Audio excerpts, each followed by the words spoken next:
Miami Heat fans were ready to welcome former Florida guard Walter Clayton Jr. to the team after weeks as the favorite to land him. The Utah Jazz had other plans. Utah acquired the national champion in the 2025 NBA draft after trading with the Washington Wizards at the number 18 pick. Now, Heat fans are expressing their frustrations about missing out on their coveted prospect, and somehow looping Heat president Pat Riley into this. I mean this in the most respectful way possible. Please fire Pat Riley. Smoke, at Nikki Smokus, June 26, 2025. All the signs were pointing to the Heat grabbing the 2025 Most Outstanding Player. He boasts consistent scoring, 18.3 points, and a perimeter threat that would elevate Miami's three-point shooting. An in-state player who named Heat coach Eric Spoelstra and Miami native Rick Ross as two people he could have dinner with if given the chance. I mean, how were Heat fans not supposed to get caught up with that? Walter Clayton Jr. doesn't fall to the Heat. At Denver 15, June 26, 2025. Some fans even suggested Jazz executive Danny Ainge reeled in Clayton Jr. to spite Riley. Ainge and Riley were longtime rivals when Ainge was the Boston Celtics director of basketball operations. Walter Clayton to the Jazz? I don't think Danny Ainge read the script. He's supposed to be a Miami Heat WTF, one fan tweeted. Walter Clayton to the Jazz? I don't think Danny Ainge read the script. He's supposed to be a Miami Heat. Alex, at Daysby4Alex, June 26, 2025.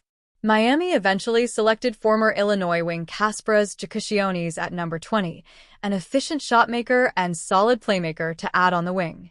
Fans still mourned missing out on Clayton Jr., but expressed optimism with Jushionis. We finally got a PG. Thomas Palmtree, at Tactic2_, June 26, 2025. The Miami Heat's decision to draft Kasparas Jushionis with the 20th pick has drawn mixed reactions from fans and analysts. While some have praised the team's long-term vision in adding a dynamic playmaker with a high ceiling, others have criticized the Heat management team for missing a major opportunity. While Jushionis may prove valuable for Miami, their decision to pass on the more highly touted Walter Clayton Jr. did not sit well with NBA insider Kevin O'Connor. With Clayton Jr. still available at number 18 and all eyes on Miami after the Jimmy Butler trade, the Heat inexplicably held back. Yet, Miami's inaction allowed the Utah Jazz to swoop in, trading with the Washington Wizards to select the Florida native and leaving Riley and the Heat's front office to simply watch. O'Connor delivered a brutally frank assessment of the Heat's leadership after Miami chose to draft Jushionis instead of Clayton. Is Pat Riley washed?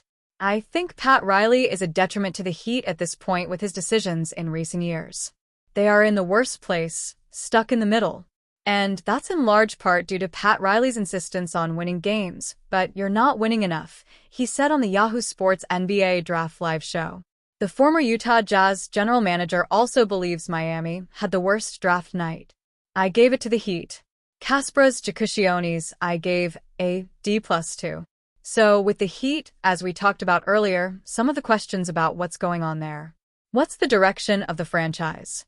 What are the priorities? That plays into Jushionis with that draft grade. Ultimately, could be a good player, could be. But I just think with the Miami Heat situation, that's where I have my biggest concerns. The Miami Heat have swung and missed in their pursuit of another star way too many times in recent years. Either Pat Riley is losing his magic, or he's failing to adjust to the demands of modern NBA teams and stars. Whatever the case, that doesn't mean they will stop trying. According to a report by Shams Charania of ESPN, the Heat have now set their sights on Jonathan Kaminga.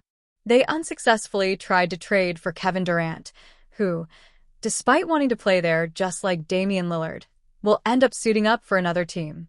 It goes without saying that Kaminga is no Kevin Durant, but he's still young and seems to have a sky-high upside and plenty of untapped potential.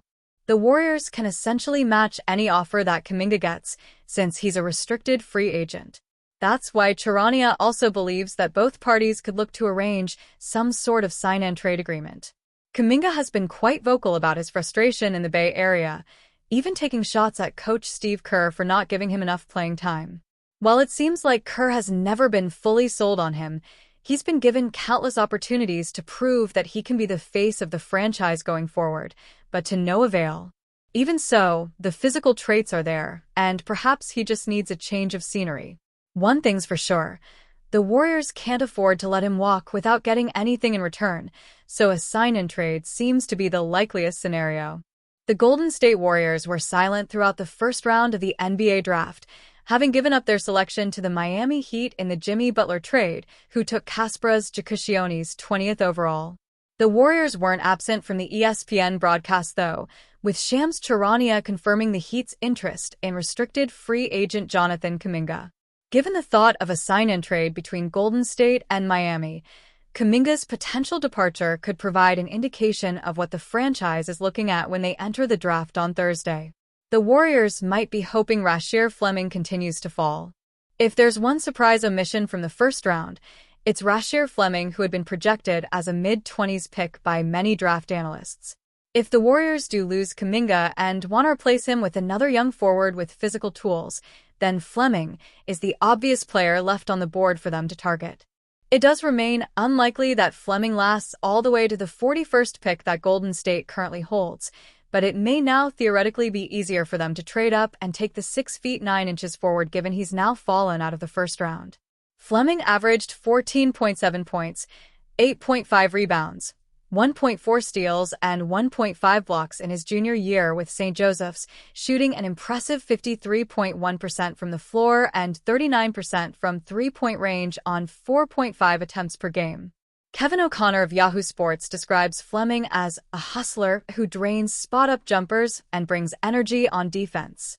That sounds like someone who could be very useful to a Warrior team looking to build around the veteran trio of Stephen Curry, Jimmy Butler, and Draymond Green.